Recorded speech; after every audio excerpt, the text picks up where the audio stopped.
What's up, everybody? Welcome to a brand new episode of Granny's Peach Tea, episode 217. On this, I know, right? Just the numbers as they keep going, it kind of hits you once in a while, right? Wow, it does. That one really hit me. And yes, we're back on our Wednesday evening time slot. You know, at least for the time being. Nice to be home here on the Wednesday night at 8:30. And thanks for joining us as always. If you're joining us on the Facebook live stream, if you're joining us on YouTube or wherever you found your audio-only podcasts, we always appreciate the support. And I am Ed, and with me as always is Jason. Jason, what is up? What's going on, man? How's it going, man? Good to be here. Nice to be home on our Wednesday night slot, talking Prey. I am going to say that not often do I wish that I picked the music out for the show, because you 99.9% of the time you nail it. But tonight, I would have picked some MC Hammer. Wow, that's Why don't we pray? Yeah, pray. Well played. I like that. Thank you. But good to be here. Excited to talk about this movie. Ed's got something that he sent me an article like, hey, read this. We're gonna speculate on the show, and it was an article from X, which I'm off social media completely now. I've gone like 6 months, a 6 month cleanse. I think I'm perma off now, and I couldn't get in. It was like sign in or don't read it. So I was like, you know what? It surprised me on the show. So I'm about to find out news. Maybe I'm the father. I mean, I'm sorry, Jason, but we've done the test. You are not the father. No, I'm heartbroken. I still love it. It's still my baby. I still love you. Oh, all right. I wasn't sure which reaction you're going to go with. Were you going to do that, or are you going to be like, woo, yeah, I'm out of here. It's been great. Everyone, good night. Those as much as I like watching those, my favorite are the guys who double down and just like, I still love you. It's okay. It's okay. If it's my brother's baby. Oh man, Maury. That was those were some fun times. Did I ever tell you that I actually saw Maury Povich live once? Did you really? I did. It was before he moved to Stamford, Connecticut. When he was a long time ago. I was in college. When he was in Midtown, I think it was. And I had one of the assignments in my media class, which, I was a freshman, and it was a lecture. So ask how many of those fucking classes I attended. But I had to go I had to go see a live production of something. So I went to go see Maury Povich. But this is before Maury was like Jerry Springer, before it was like he was the king of you're not the daddy. Yeah. So like the one I saw was like rich bachelors looking for love, and apparently they'll do like what you're watching these different segments, but I didn't realize until that time that they're all done at different times. So like I saw 4 or 5 segments, and they were for 3 different shows. Oh wow! I had no idea. That interesting. A little behind the scenes. I only went to one taping of something, and that was Late Night with Seth Meyers. Oh, nice. Yeah, nice. We went to that. I would like to go to Colbert one day before it goes off. I mean, I've applied for the tickets a bunch, and it seems like I always get responses like, yeah, you're good. And all of a sudden it's like, sorry, we had to like cancel the show or some shit. I'm like, wait, what? Oh, no. Yeah, it's weird. But I saw Colbert. Okay. I saw Colbert, not in the Late Show. I saw him when he did the Colbert Report, which is when I was like my biggest Colbert fandom was then. And I always say that he personally bequeathed to me one of those red rubber armbands. And nice. I personally bequeath, I mean, he shot it at the audience and hit me in the chest, and I went, I'll take it as a sign that the man sees me. You were seen that night. Or that day. It was beautiful. I loved it. Nice.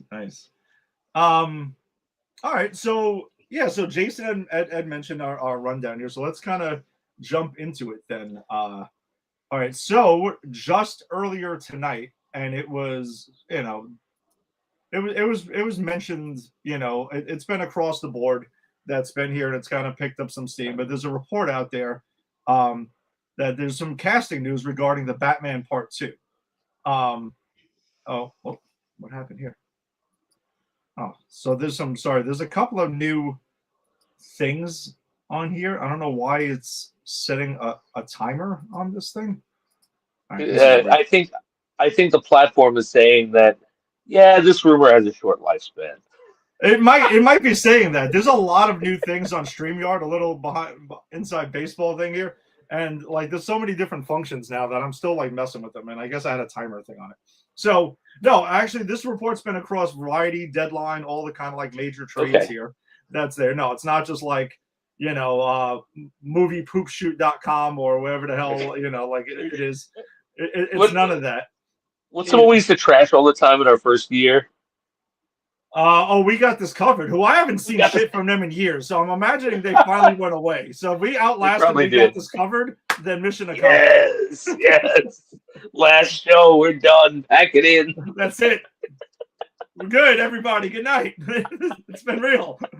But yeah, we finally took them down. But the report's going on that basically Scarlett Johansson is in final negotiations to join the cast of the Batman Part 2. As who? So, and that's what I wanted to get into.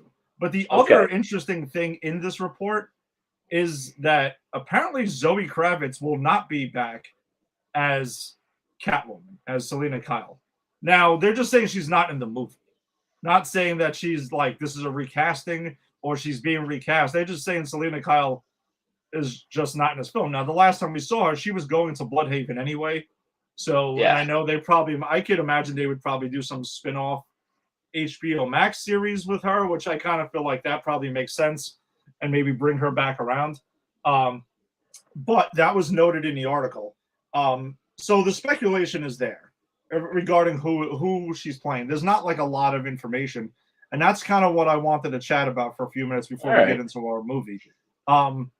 So actually, before I even name some of the names that are being thrown out there, who jumps out to you right away? Who would ScarJo like fit in the Batman universe? You mean redheaded Scarlett Johansson? Who could she possibly be? Could she possibly have Poison Ivy? So, of course, I'm not going to lie. That is where my mind went immediately.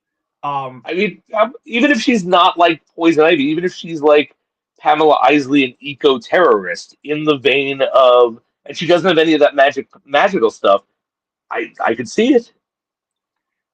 Yes. So I'm glad you went there with it because, in the world of the Batman and Matt Reeves' Batman, it's very grounded, very real world.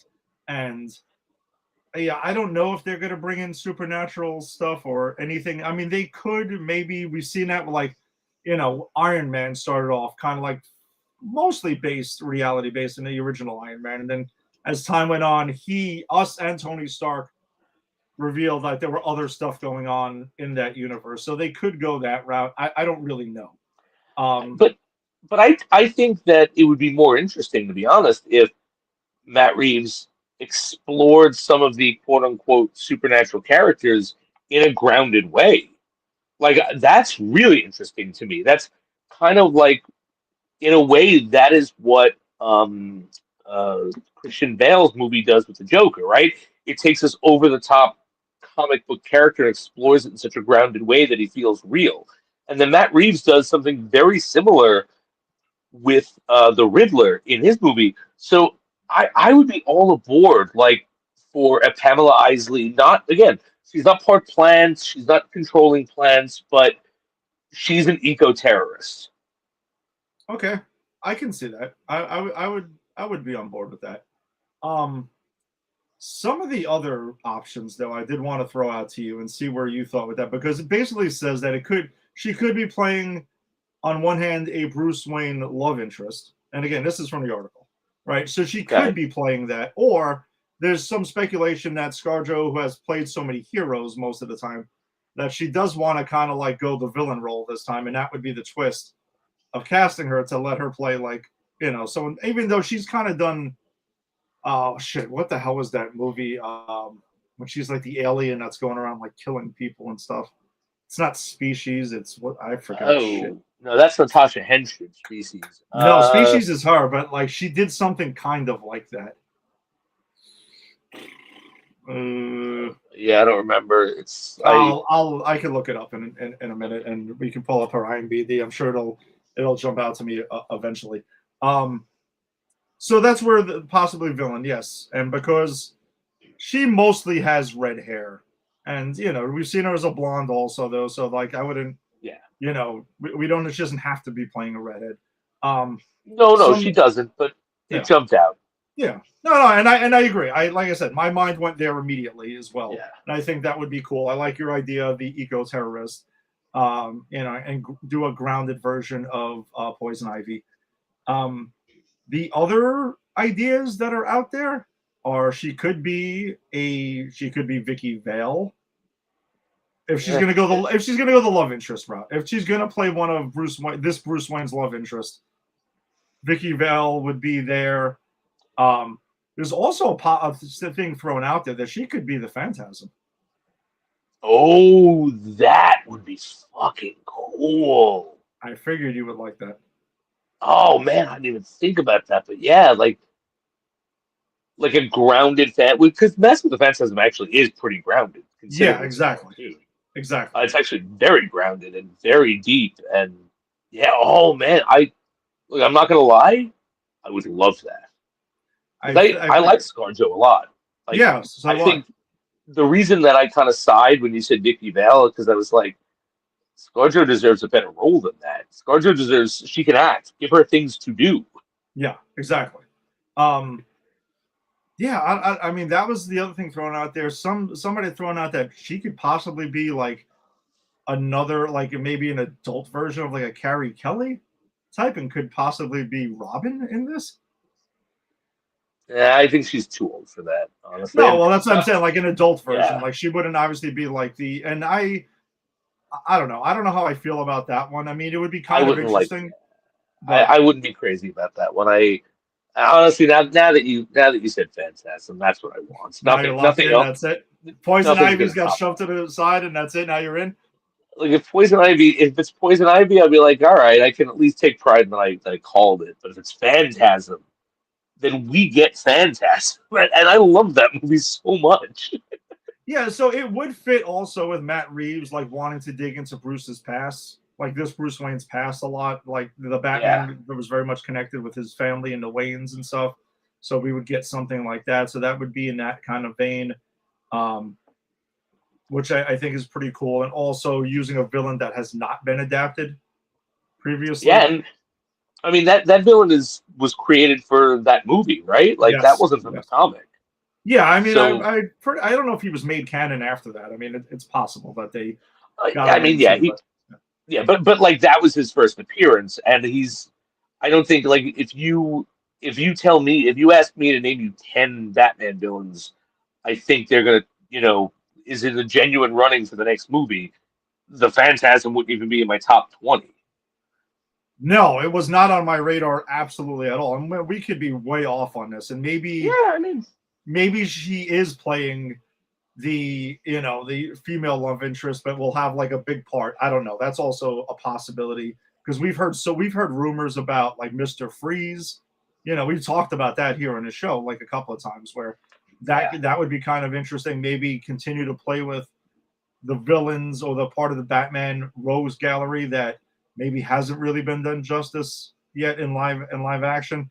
So there's not a lot in the report. It's basically saying she's in final negotiations to join the cast, and those were some of the concepts that were thrown out there as part of the report, along with the Zoe Kravitz not returning because Catwoman is not supposed to be in this movie. Okay. Not because she had a falling out or anything like that. It's just right. It's just that the character was not slated to be in this. Yeah, exactly. Okay, so you would no, not really. I was about to say, or they could be doing Mr. Freeze, and maybe she's like Nora Freeze or something like that. I don't know. I had thought about that, but I don't. Again, I think that I would not mind Nora Freeze being someone big, but ScarJo needs a role if she can do more. Like I don't ever like to see her as the damsel in distress. No.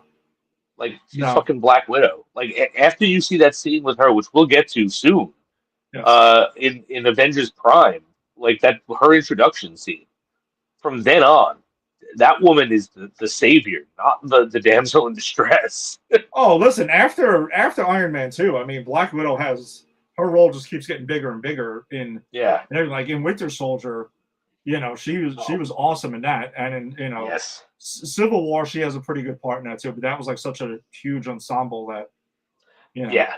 they did everyone justice, but obviously kept the story focused on Bucky and Steve, for most of that. But in the Avengers movies, I feel like she always got like some pretty kick ass shit to do, and obviously in Yeah. Endgame, Agreed. Absolutely agreed. That's why like you got to give her something meaty here. You got to like the girl. That's very sexist of me. Sorry, the woman who I have a huge crush on. I can't remember her name, but she's the one from the Penguin. Oh yes, yes. Right? Like that's another one. Like she's really good, and they gave her a fucking meaty part. And that's what I want for ScarJo. I want like a meaty part for her to really be able to shine in the Batman universe. Yeah, and it is interesting that she's joining this, she's joining like James Gunn. Well, I mean, it's under the DC umbrella, but this isn't part of his universe. Right. He's kind of like let this be part of an Elseworld story that's gone on. And I know there's also smart. Yeah, there's also other things in the news here because I know there's like, Warner Brothers is supposed to be selling off.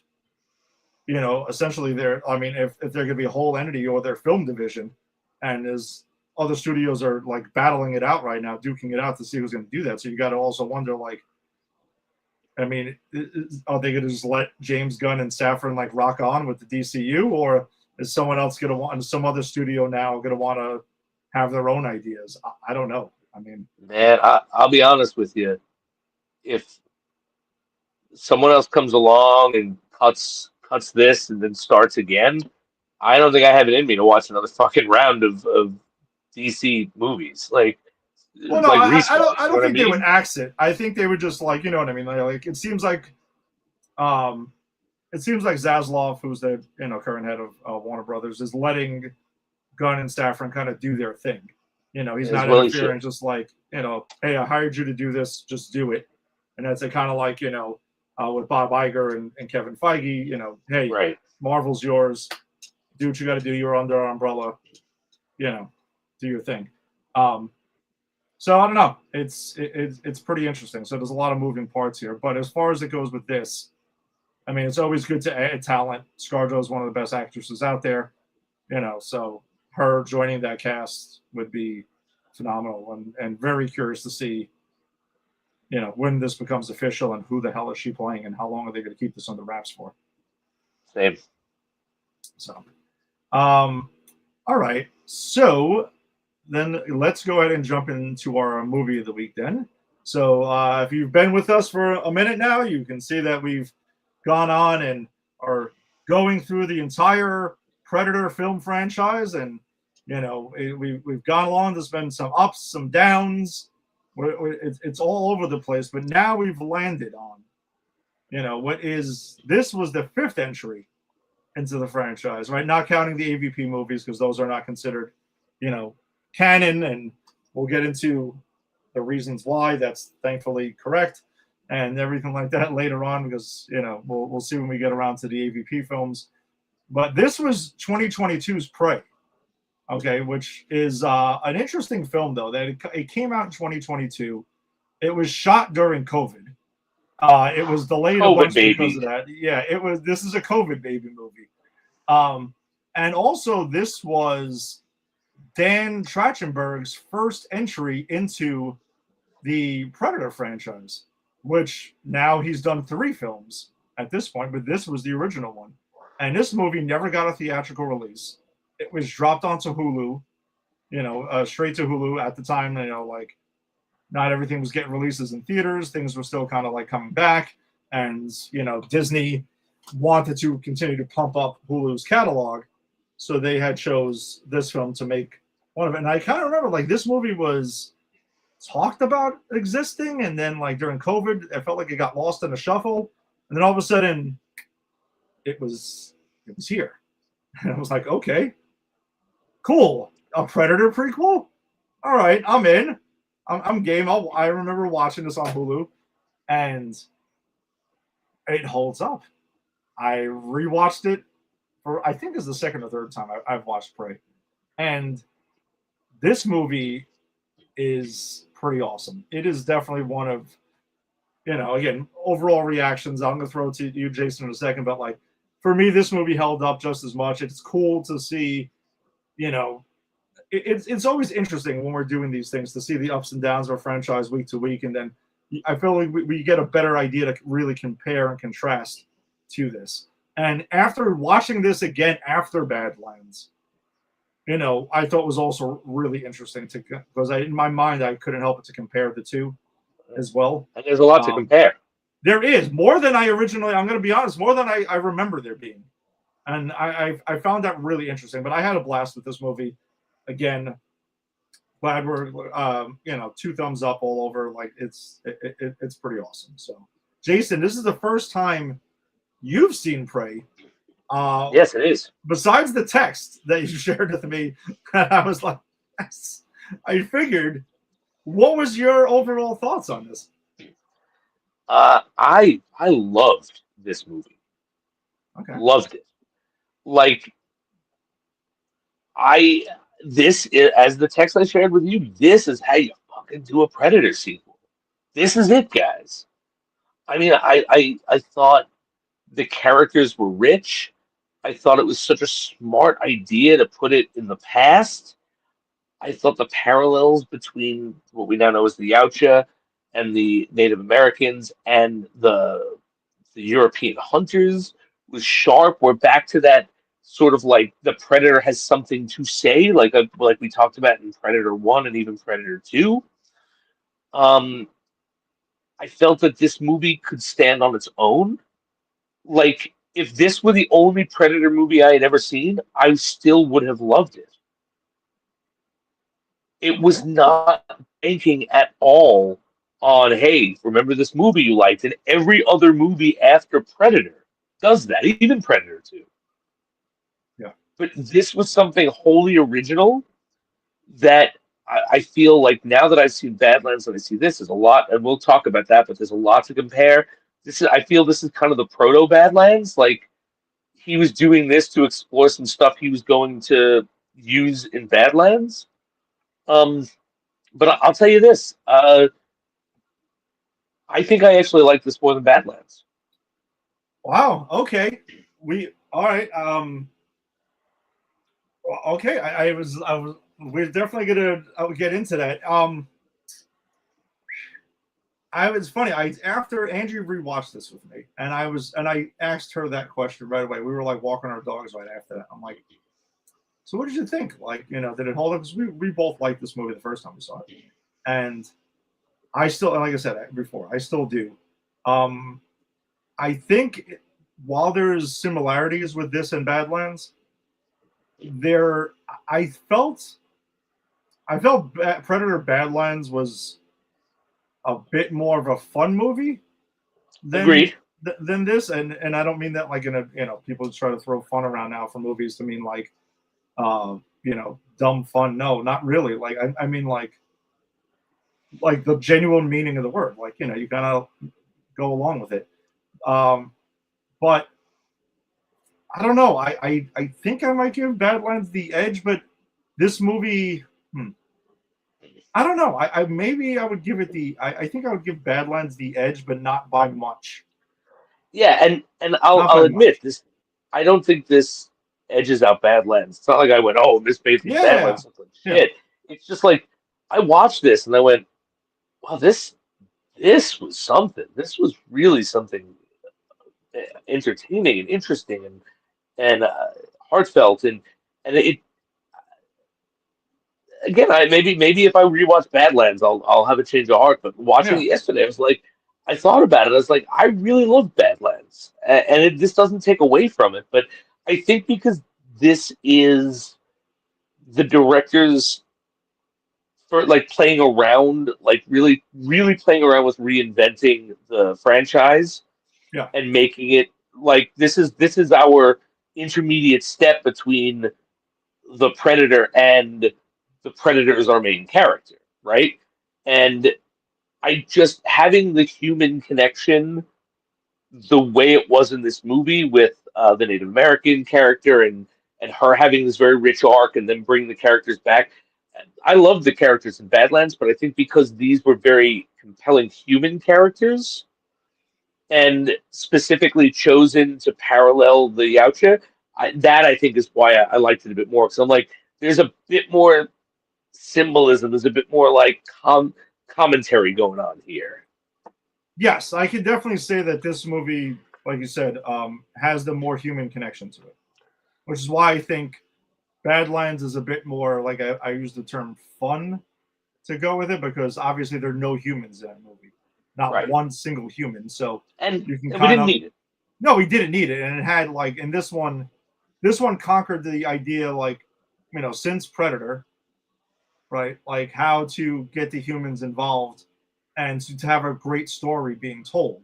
Regardless, I know you like Predator 2 more than I do, right?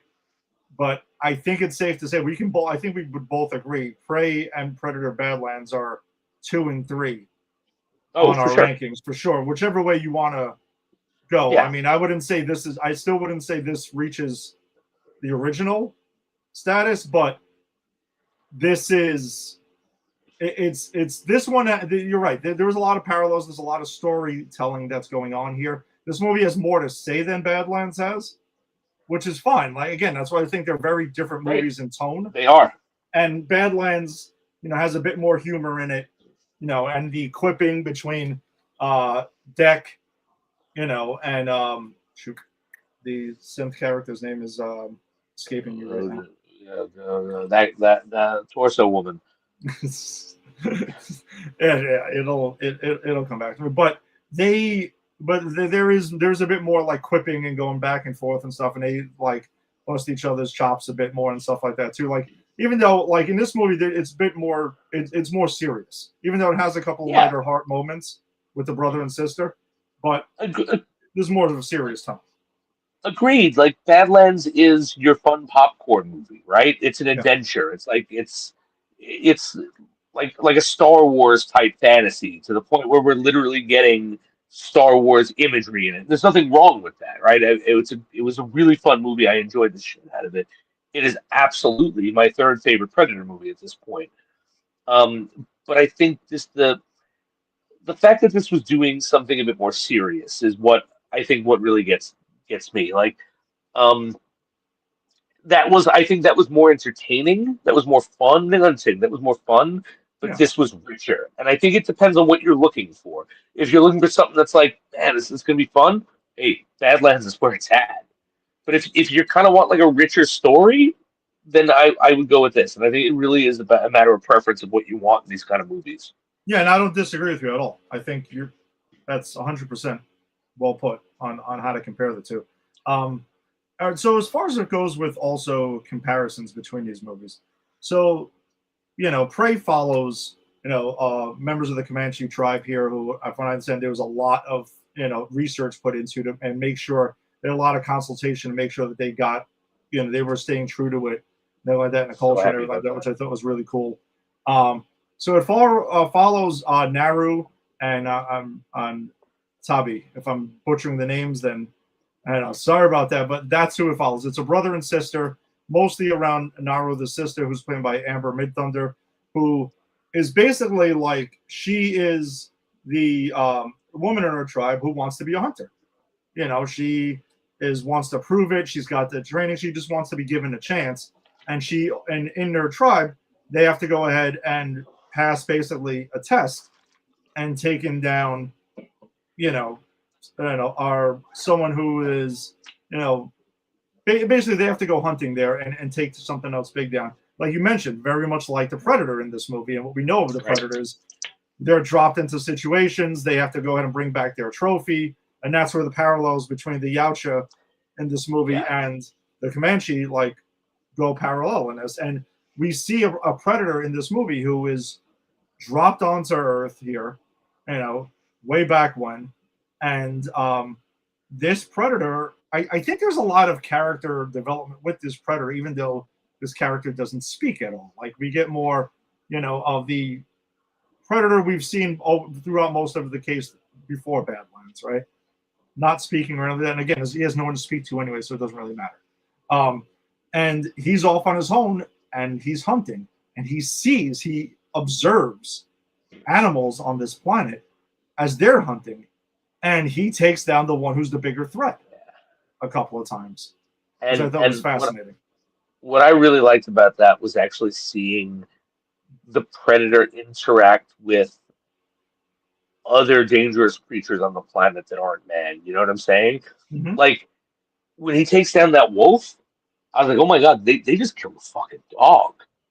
Oh my, like, but it was a great scene, right? Yeah. And then predator versus bear. I never knew that I needed to see a predator fight a bear, but goddamn, if that wasn't a great scene. And I love the fact in that scene that the bear was and this is part of an action scene that goes into Naru's character development, right? Because the predator knows she's there, but she's not the threat. The bear is. He's not interested in her at all until the very end when she kind of forces him to be. Yeah, and that parallels, and I'm glad you mentioned it too, because that parallels her journey in this movie. She is trying to get her tribe to recognize her that, hey, I can do the hunting too. I don't have to kind of just do, the cooking and stuff, and the if you want to call it traditional female role in here in the tribe, I'm more than that. I can do this stuff. And throughout the movie, she's pushing to get the chance. The boys in the tribe are not, giving her the chance for that. Even her brother, who she kind of goes ahead and she gives it early in the film. They have a whole thing where they're supposed to, where they get into this confrontation. She's the one who lays the plan. She's the master plan behind it. And he gets acknowledged as the war chief and stuff, and kind of helps him get his recognition and his promotion. But he doesn't take it away from her, between the two of them. But it's just the way the tribe goes immediately to hey, this guy did it and this and that. And she was kind of waiting to get her shot. And eventually she gets her shot when her brother gets taken out, because her and her brother team up later on to, to try to go in and to take this thing down. And because she's telling all of them, she sees the predator. She doesn't know what it is. She knows something is out there. Something is doing this. And she starts seeing things and nobody's believing her. They think she's believing in stories and whatnot. And that was until they see it. I thought that was a cool moment too, when she's I don't remember what she called it, but it was clearly some kind of Native American demon or deity or trickster. Mm-hmm. And they laugh at her oh yeah, you saw a child's scary story. Yeah. And what I really loved about the movie was it doesn't go out of its way to explain what that is. I didn't know what it was, but it trusted me as the audience to get the context of it anyway. And I really appreciated the writing on that. It wasn't holding our hand. It wasn't going, yes, no one knows anything about Native American culture. Let me tell you everything. No, they threw you in there, and you get what you need. If you get the deeper meaning, great. But if you don't, like I didn't, you're still along for a good ride. Yeah, no, they you got the gist of it, and I agree. That's basically what it is.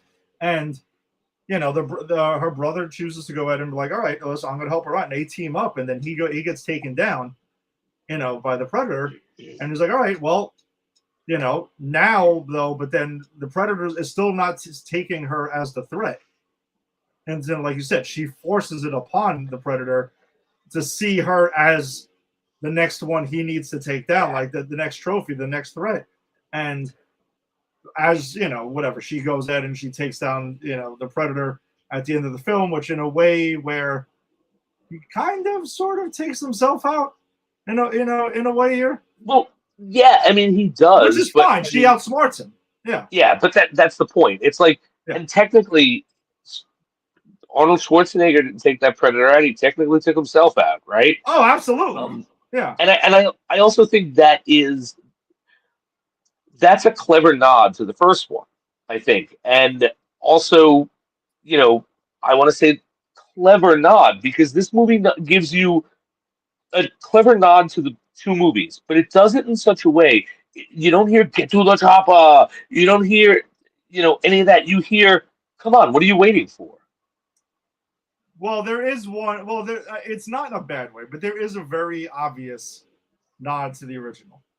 But Okay, and I which wanted, one? I must have missed it. well, I wanted to bring this up because last week when we covered The Predator and Predators, and we've gone through so many painfully stupid nods to the original, Dan Trachtenberg seems to really get this franchise, and he makes a very obvious one in here.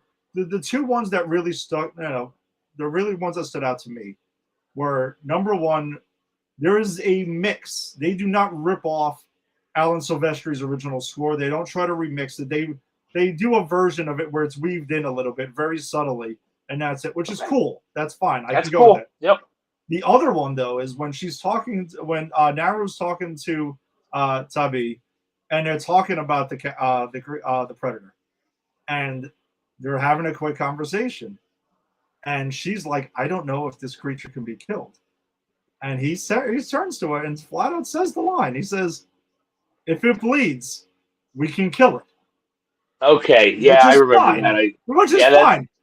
But my reaction to this, though, right, was not facepalm or cringing. It was DiCaprio more right, pointing which at the is screen like, "There it is." and see, here's the thing. That's one I didn't catch that, right? Because it wasn't like the last two movies where these things were being shoved in my face every 5 seconds. So, I just didn't catch that one. And the fact is, that's why it works so well. Because if you get it, it's and if you don't, that's just a cool line.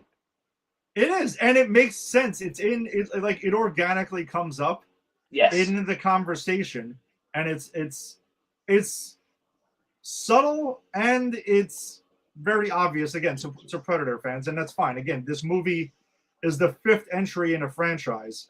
Like, it's okay to do it, but this was Dan Trachtenberg saying, "Guess what?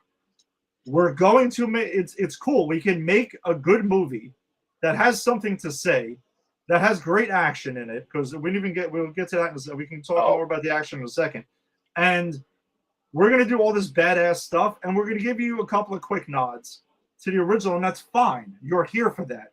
If it wasn't called, again, he purposely, some of the stuff I had read and heard, he did not want to call it Predator something. The studio was trying to get it to call it. He was like, "We'll just call it Prey." It'll be the reverse and a nod to Predator. It'll be the opposite.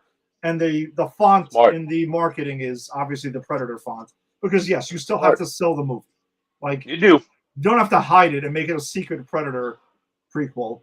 You can do that. And I think the choices they made to this were cool, fun choices. And that, again, it's a serious scene where it's a fun nod to the original.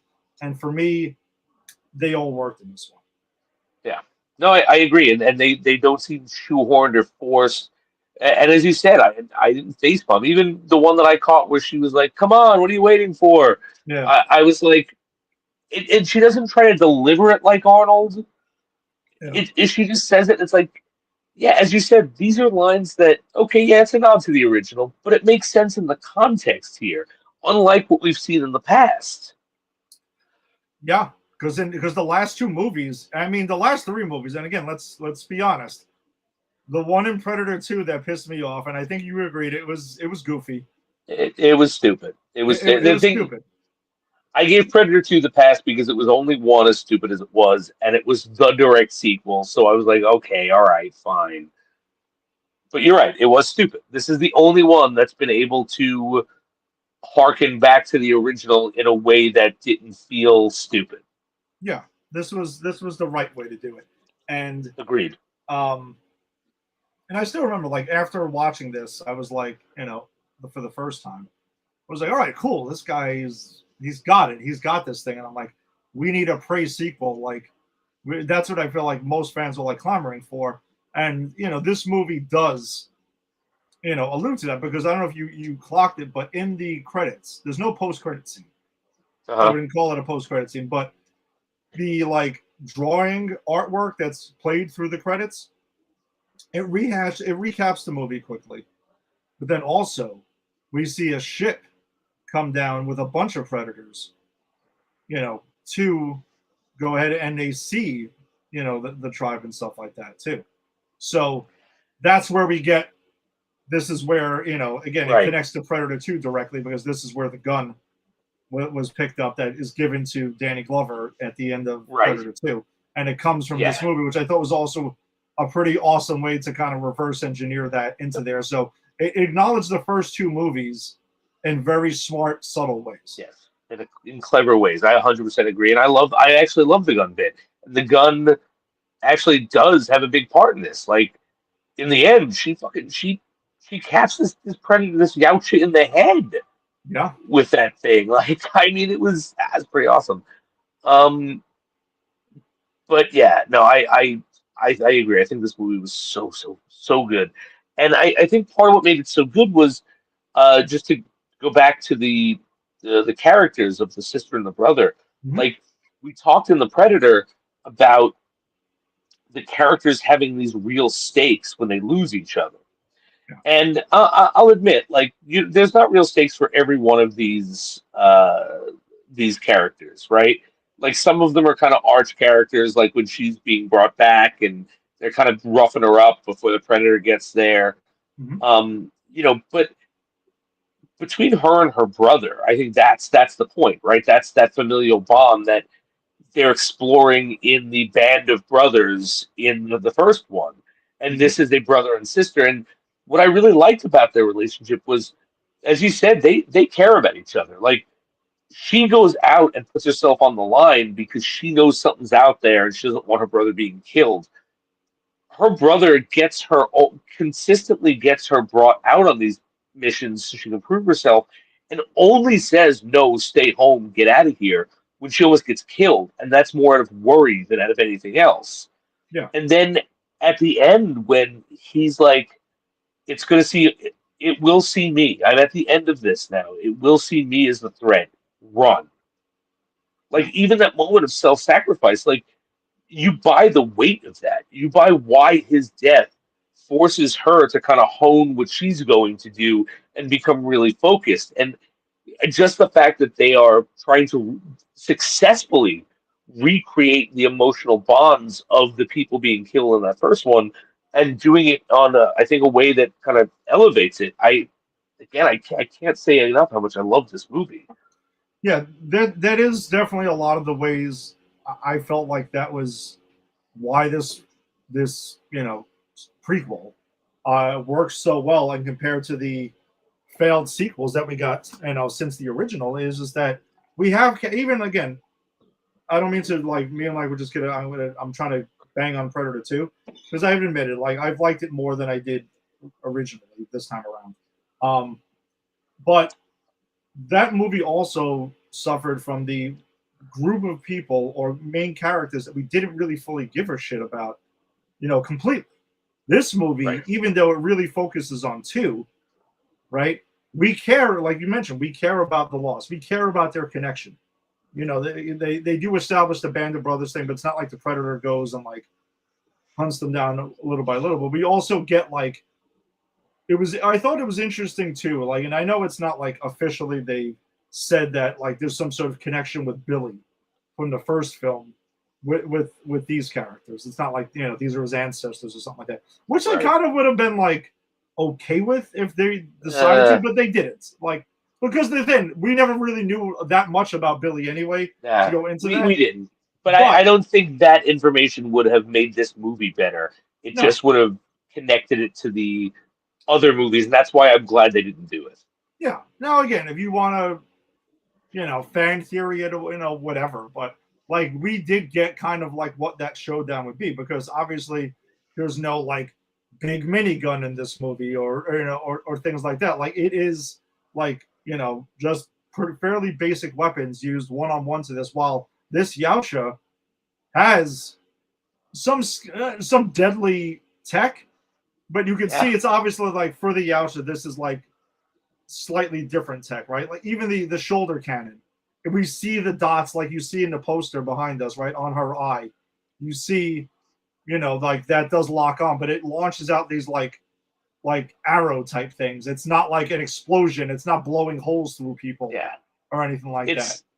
It's almost like their tech is equal to the tech of where they're hunting, Yeah. and maybe that's part of the Yautja code. I don't know. Maybe like if we're gonna hunt sentient beings, they have to have at least the tech we have. Well, I know. Well, I don't even know if it's that. It's just simply this is older. Even the Yautja had to like have a past at some point. Oh yeah, yeah. This is set so far in the past. Yeah. Yeah. So I just don't think the Yautja tech was as advanced. Now, still though, this dude rips through those French like fur trader hunters and stuff like that. Traders, like he's got this badass shield that's used as a shield and also slices somebody. Like there's a lot of blood and violence in this movie. Like there's no holding back with it. It's pretty gruesome in a lot of scenes here. And I think it works. Like I think it really works. Like when you see like he cuts off the good fur trader, the one that gives her the gun. When he comes hobbling in and he's got his foot cut off and a piece of metal in his foot, it's like, oh my god! Jeez. And even when he kills the wolf and then the bear, like the bear especially picks it up and the blood's dripping, which is a cool scene. The blood's dripping on him and making him like almost visible. But yeah, you're right. It's a violent movie. Yeah, this movie definitely earns the R rating that it got. Like it's there wasn't like sugarcoating it or holding anything back here with it, which I thought was pretty cool. Yeah, a lot of the hunting scenes I thought were actually extremely interesting. Like it mentioned, whether it's the Yautja or even the Comanche or doing their hunting, that was also really cool. I loved her dog that she had with her like the whole time and stuff like that. Like he was pretty awesome. And like you see in the poster, if you're watching us, you have the poster from Prey in the back, where at the end of the movie, when she slays the Yautja and goes back to her tribe, like she takes the predator's blood, the Yautja's blood, and smears it, like she's covered in it, like as war paint. And I thought that was fucking super badass for her to go back and like that's how she fucking like proved herself. That was like just dropping the mic right there in front of anyone who ever doubted her again.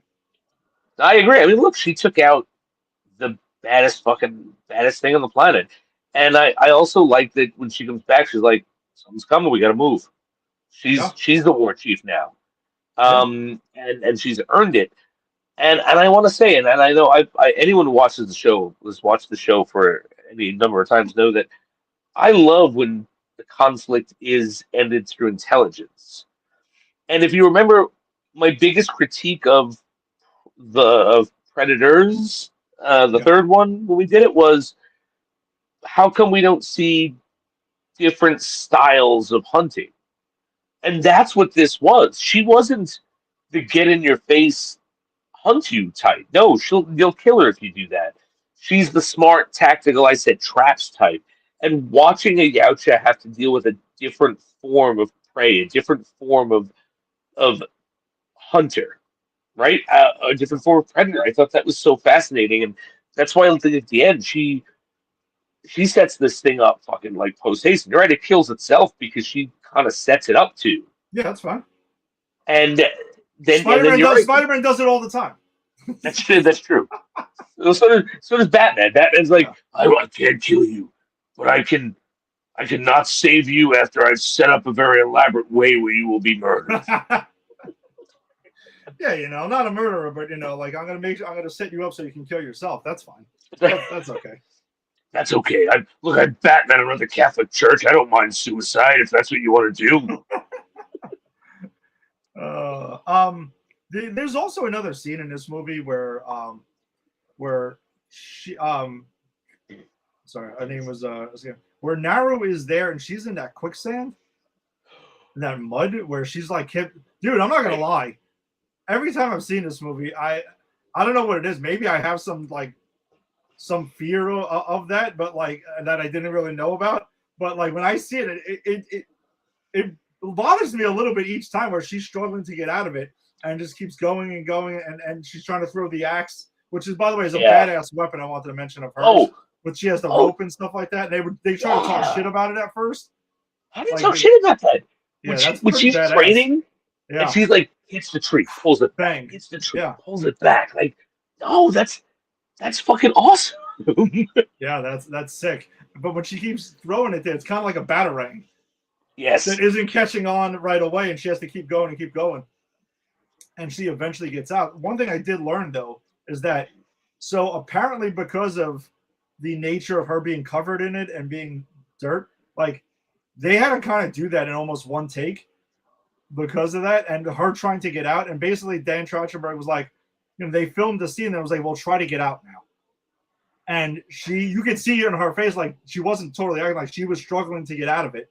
And we get that take, and they used it in the film, Oh shit. which I thought was pretty sick. And no, that was really good. And you know what? I know exactly what take you're talking about because I remember looking at her face and looking at the fear in her face as she's trying to pull the thing back and Mm-hmm. she can't get out.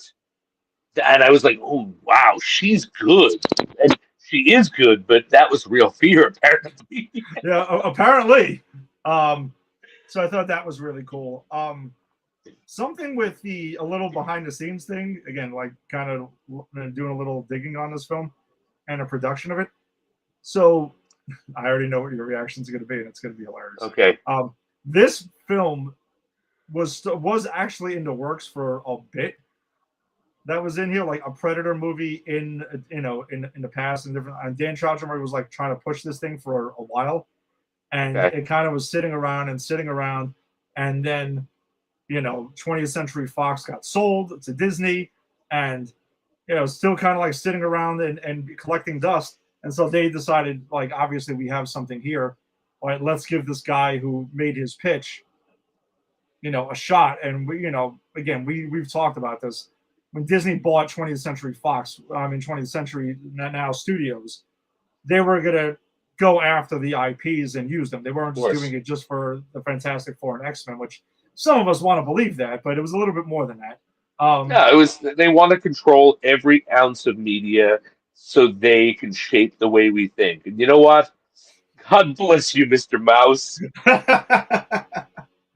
But then they greenlit it, though.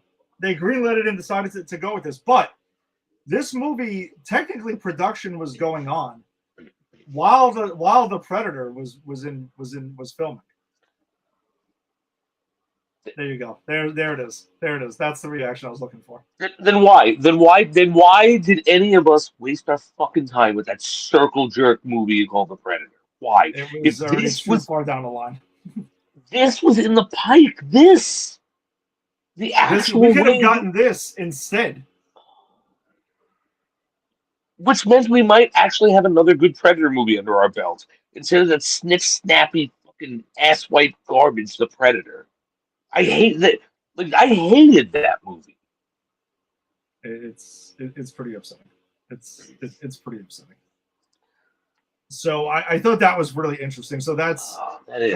We've had our issues on here with decisions made by 20th Century Fox with the X-Men franchise, with Fantastic Four, and apparently also they dicked around a lot in this franchise, if we're being completely honest. I mean, look, maybe there's a reason Disney was able to pick it all up. You know what I'm saying? I mean, these guys clearly didn't know how to deal with a franchise. Yeah, I would say they've got some, and there is somebody who's kind of like the Kevin Feige of 20th Century Studios. So he knows what he's doing with a lot of these things. Again, we've talked about resurrecting, the Predator franchise, and also, the Alien franchise was in a better place, but also kind of like getting that back on track, revitalizing it, where both are in a great place right now, and eventually there will be another Alien Predator proper crossover, which we know I want to see. Sooner or later. Yeah, I want to see it too, because I want to see it done well for once. Same. I mean, Badlands. We agree. Badlands it is a Alien Predator crossover movie, but no, without xenomorphs. Here's my prediction now. Now that I've seen Prey, mm-hmm. and I said that I think Prey is in a lot of ways the proto Badlands, not in a bad way, in a very good way, in the sense that it's taking similar themes, it's doing something different with it, it's furthering the franchise, right? You don't get the Yautja as the main character of Badlands if Prey doesn't happen, Yeah, if this right? movie doesn't work, then Predator Badlands doesn't even exist. Exactly. Um, and so now I think Predator Badlands is going to be the proto Alien versus Predator because what have we been saying, right? What's the problem with Alien versus Predator? The fucking people. That's I'm gonna be. I'm not even going to talk about it because I'm going to be complaining about it here in about a month and a half when we get to that movie about how stupid it is to have people in that movie. And I think Badlands. This was the proof of concept that he can revitalize this franchise and take it in a different, interesting direction, and it worked. Badlands was proof of concept that you can actually take the human element out of it and still have a movie rich with action, fun, and characters. Yeah. And I think that the next step now is there are no humans. It's our Yautja friend. It's it's Torso Girl because I forgot all their names at this point. Maybe I'm even gonna stop messing around. I said I was gonna look it up. Let me just go ahead and just stop messing around. It's not like I don't have a device in front of me that is can tell me these things. But I think like when we get to Alien versus Predator, we're gonna see that yeah, Badlands was proof of concept that you can do a movie like that without humans in it. And I think that's if that's where it's going, and it looks like it is, I'm all in, all in because both this and Badlands were a blast to watch in very different ways. So it's Ellie Fanning plays Thea and Tessa. Tessa's the one who ends up being the bad one, but yeah, it's Thea. Okay. Um, And Deck, right? Thea and Deck.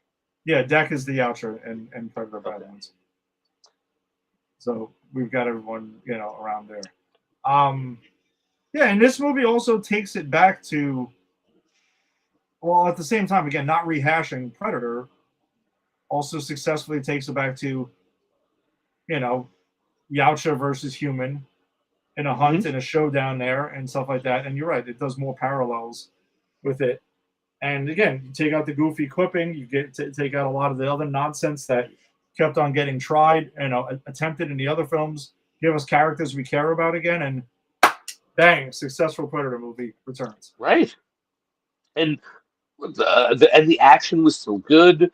And they gave us dead meats. It's not like they didn't give us dead meats. You can give dead meats in a movie and still have characters that matter, right?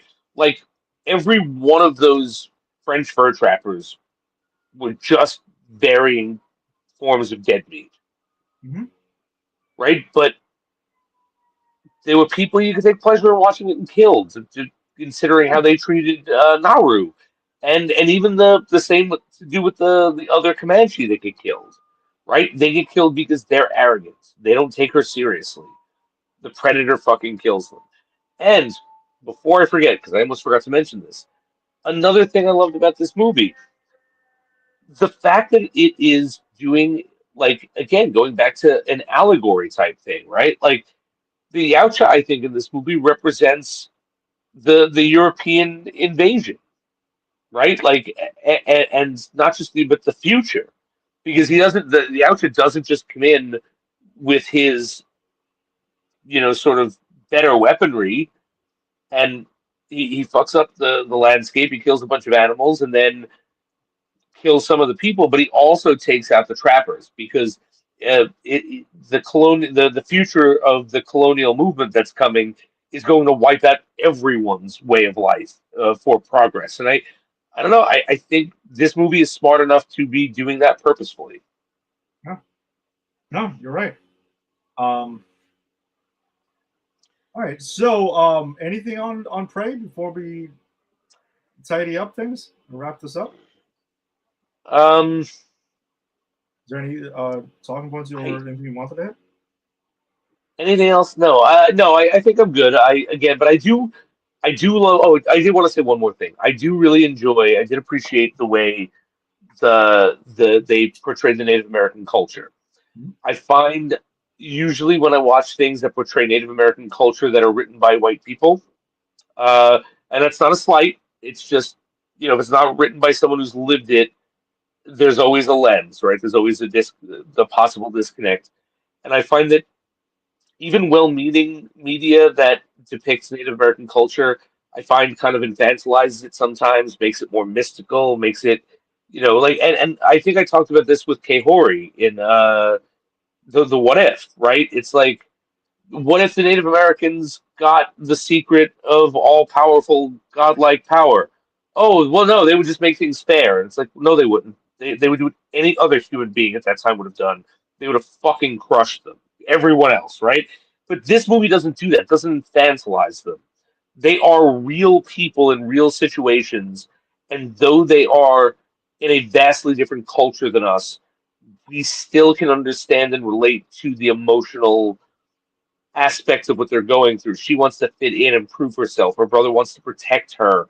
There's the dynamics of gender and stuff, and it all just happens to be happening in a Native American tribe. But it's not like it doesn't matter that they're Native American. And I think the writing of that is really sharp, especially in the representation of the Native American communities in most of the media that I've seen. Yeah, and again, some of the things I'd heard is that Dan Trachtenberg really wanted to make sure he got this right, and brought in Comanche supervisors and stuff like that to make sure it came across as authentic as they can. There's also a version on, again, you could find this movie on Hulu to check it out if you haven't seen it. There's also one with Comanche subtitles. That's there's cool. A version of it with that too. So I thought that was actually pretty cool that they did that as well. I like that a lot. And something real small too, before I forget, because there's just so much in this movie. Mm-hmm. I love that when the Comanches speak to each other, yes, they are speaking in English, but everyone but them are subtitled, and you don't even get what the subtitles are. So, like, when we get the French trappers, they speak French, and I had the subtitles on. It's subtitled in French.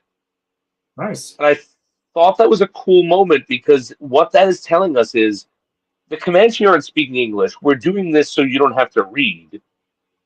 But you're going to experience everyone else speaking around them as they do. You're only going to have to get through context clues of what they're talking about. And it's only the one guy, the good trapper, that speaks English. Everyone else speaks French. And I thought that was like a very subtle but cool way to convey how the language was being used in the movie.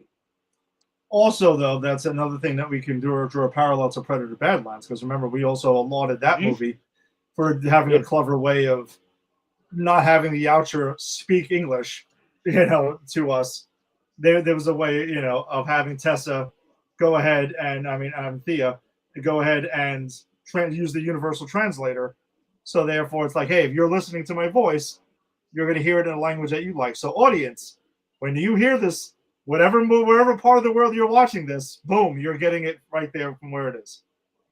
Exactly. And again, this is the proto Badlands. It's experimenting with shit, and the stuff that works, it's brought to the next movie. And I'm going to say it again. This is how you do a Predator sequel. This is how you revitalize the Predator franchise. Yeah, and also a smart thing to do was set this film all the way before everything else. You're not like, they didn't have to tie, the gun into Predator 2, but they had the option to do so, and they chose to do it.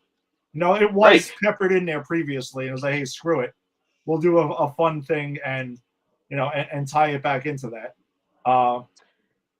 And also with Badlands, it's like, hey, this movie takes way further in the future because I know I'm dealing with two franchises here, so I don't have to adhere to any of the rules. Boom, there it is. And that's it. Yeah, no, absolutely. And it's a smart move because it frees you up, right? Like, we did both agreed on that Predator 2 strong suit was it took the Predator concept and did something very different with it. Yes. While still remaining true to the original on some levels. And then I think Predators took the original concept and took it a bit too far without enough explanation. I think going to space without any explanation was just a bit too much for me.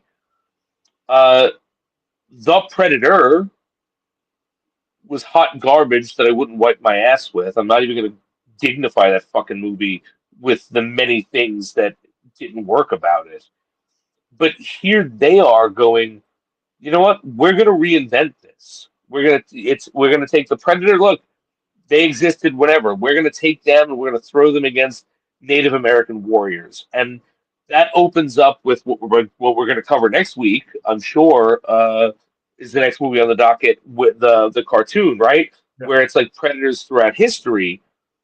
And that just opens up so much, and it does so in a way that makes a hell of a lot more sense than just yanking people off and throwing them on another planet. This is no, the Predator's been coming forever, and they will come forever. And we could do a movie set in ancient Rome. We could do a movie set in the Americas during the, before the settlers got there. We could set a movie anywhere. Shogun, Japan. Why? Because the Predator is looking for top-notch apex predator on the planet, and there are lots of us here on Earth. Yeah. And it opens it up in such a smart way that you can now do anything with it. And that again allows us to go to Badlands where it's like, but you know what? Even better, fuck Earth, fuck humans. The predators, the outro go to fight everyone. So let's follow down the rabbit hole. And again, it was just such a smart way to reinvent the franchise. Nice. All right, and we usually do wrap things up with the rankings, but we felt like we kind of already did that, right? Like we still got Predator both at number 1, right? All right. I'm gonna go through my rankings because this might be controversial. 1 is Predator Prime, the original. Yeah. 2 is Prey. 3 is Badlands. 4 is Predator 2. Then Predators. And then there's this Predator porno parody that I saw one time where where these 2 predators were on the hunt for poontang. Oh my gosh. and let's just say that the pussy face comment was taken literally, all right? It was weird, it was disgusting. I never want to see it again, but I would watch it over the fucking Predator any day of the week. Wow. Yeah. I got Predator still at 1.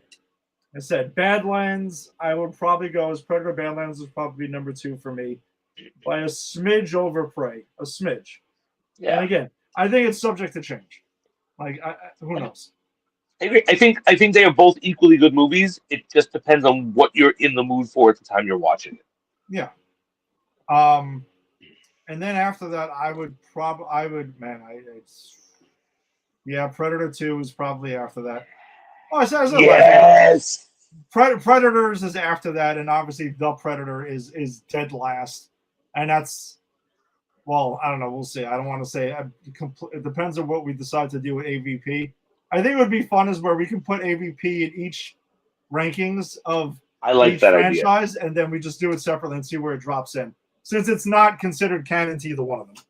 I love that idea. We'll let's see where it stands in all, because there's the last 2 we're gonna do, right? Like after Predator, we're gonna start with Alien 79. Yeah, I think that makes the most sense. We save those 2 for last since they're kind of like outside of things, and then I think when we revisit both franchises, we can take their canon and their way that the characters are portrayed in that, and then how they're portrayed in those films. I like that. Yeah, there's been a lot of discussion over the years of how it seems like the portrayal of both franchises in that movie was like, what? Well, hey, if you can't get one right, you might as well shit the bed on both, right?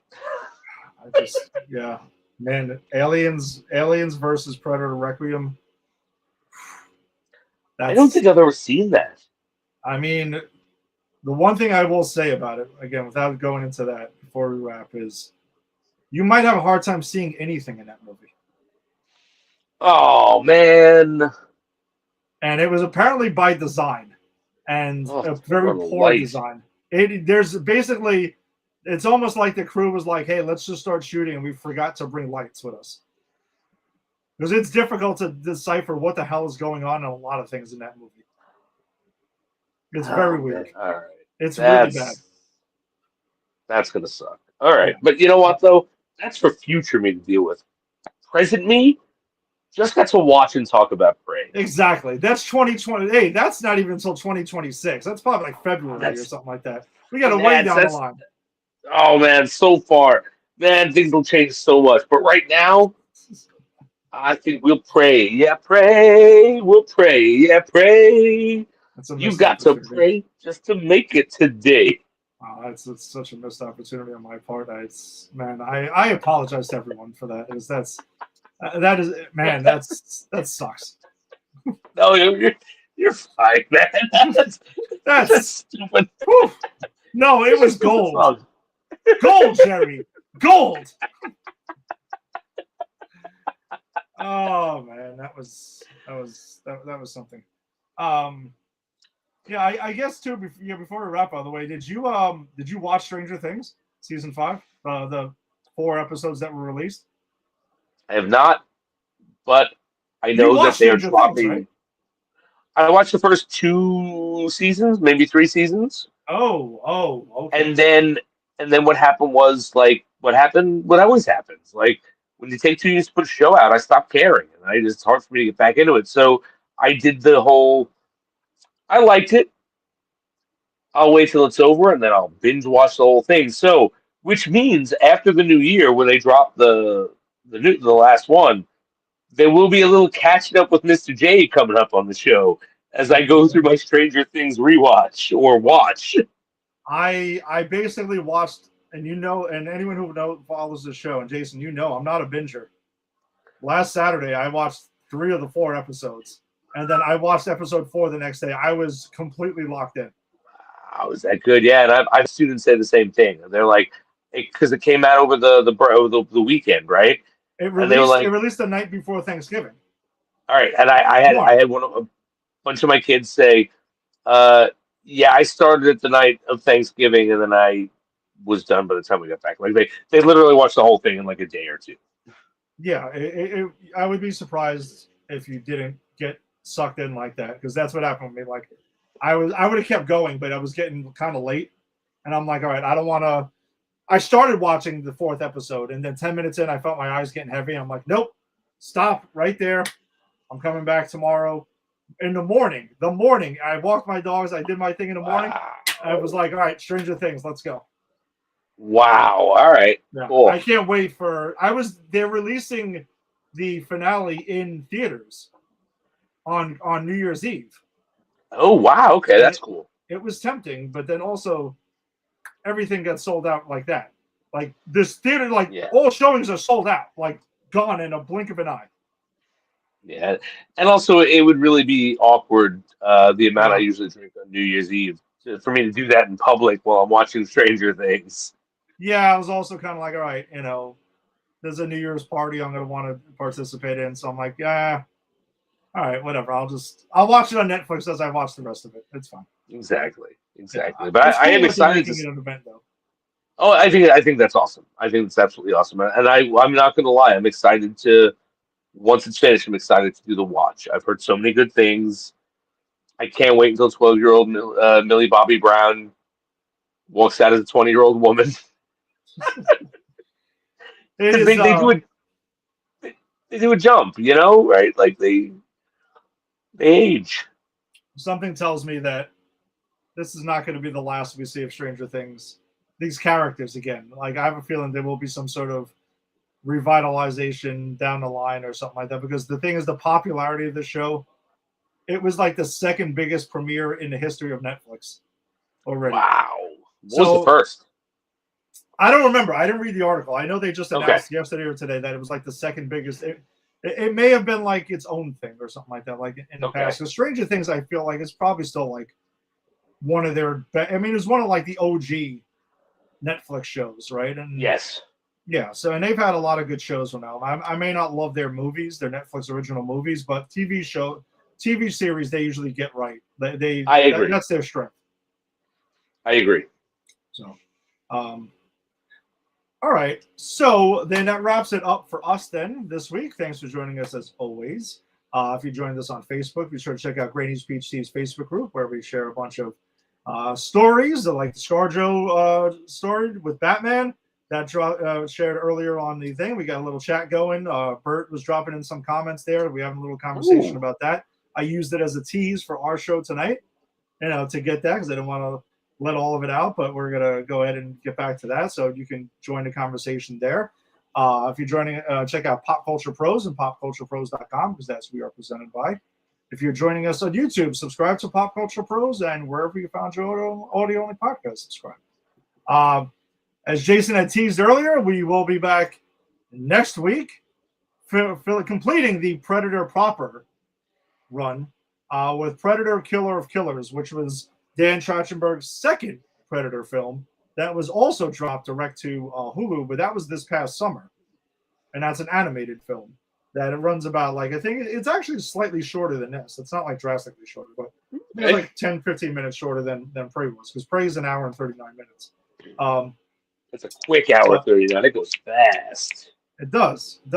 So, yeah, from what I understand, it's basically an anthology thing. There's 3 different stories about 3 different Predators, 3 Yautja that are in there. So I'm excited to see that because I actually started watching it and then stopped it once we made the decision to do this. So I'll be seeing a lot of it for the first time anyway. So excited to get into that next week. All right, so we'll see you next week then. Peace. Later.